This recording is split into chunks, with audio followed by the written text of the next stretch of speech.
Hi, Rachna. First of all, my heartfelt wishes to you on the Thank you. occasion of the International and National Day of Transgender Visibility. And we are celebrating it today on March 31st. And for our viewers on media platforms, this is, as you all know, Rachna. She is the state trans health specialist from Telangana, and she is currently joining us from Mitr Clinic, Hyderabad. Thank you, Rachnath, for joining with us. And Thank you. again, my heartfelt wishes to you. Thank you. Wish you the Yeah. same. Yeah. So, Rachna, usually the narrative around the observance of this day is to celebrate the contributions of the transgender community and also to discuss the discrimination and stigma that still exist in the community. And then, on one hand, we talk about stigma and discrimination, and on the other hand, we also see a lot of leadership in the transgender community coming to the forefront. So we also need to uh, see if there is like a link between this leadership that is coming up and is it creating an enabling environment for the young transgender individuals or let's say young individuals from the community. So do you think there is an impact because of this leadership for young aspiring transgender individuals?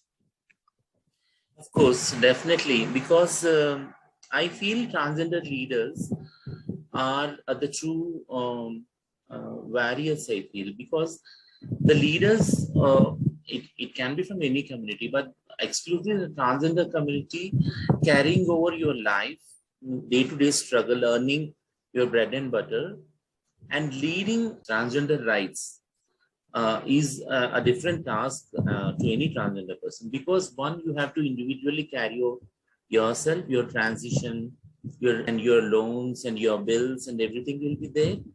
That's a responsibility on a daily routine basis, and you are not in proper education and employment setup, and but you are dependent on begging or sex work. And apart from that, you pull some of your time for your community and advocacy for the transgender rights.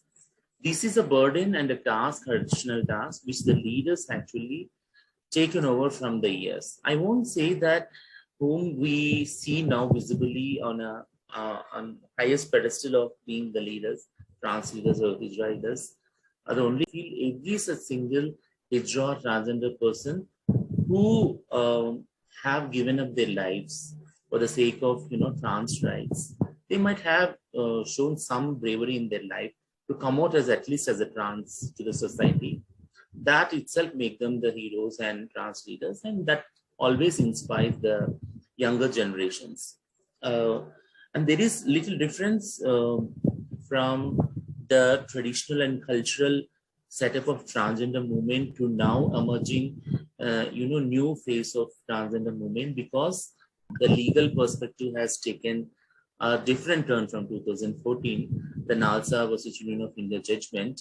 It has in the doors of various avenues. Either it can be legal, medical, welfare, any sort of avenues, and to advocate very amicably with the systems, negotiate a certain space, inclusive space for the transgender people. Thanks, Rachna. That is very well put. And picking up from what you just detailed, with a lot of activism and a lot of activities surrounding this activism, there is also a realization that health is a human right.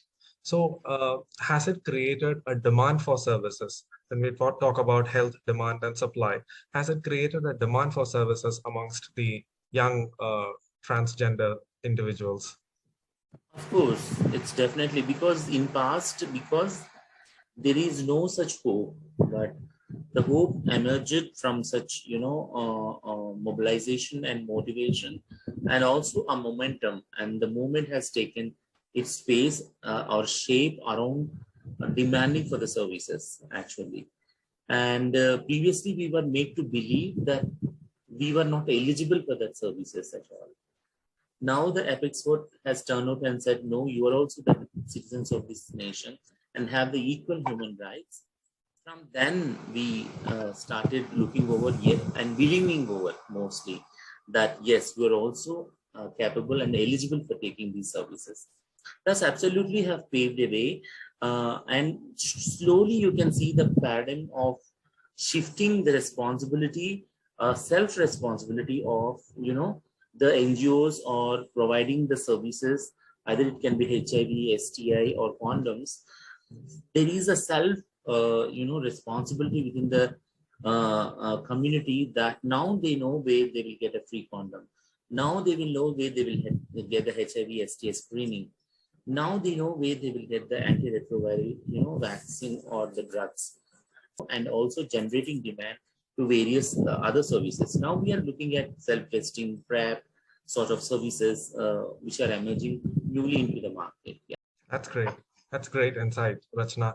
So with transgender individuals, be it young or not young, them in the decision-making capacity, do you think it is having like a positive impact on the, service availability, or when we talk about an inclusive healthcare for the community as a whole?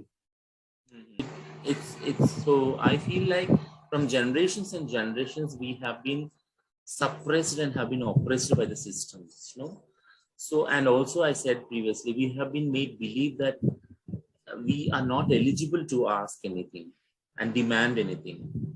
But now, slowly we come to a table to negotiate with the systems, saying that now what we can get in return. Okay, so so the younger generations know absolutely that how to plan their career, starting from how to come out to their family, how to come out to the society, how to plan their education, how to plan their transition. This all makes a sense to the younger generations. But now we have made ample, capabilities and build up the capabilities and also systems to make aware, to sensitize on each and single platform that these are the things available for you. Yes, great.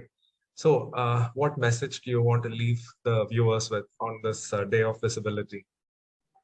Only thing is, like, never be judgmental on looking at transgender person, and non-judgmental behavior or the attitude is important for everyone, not only transgender people.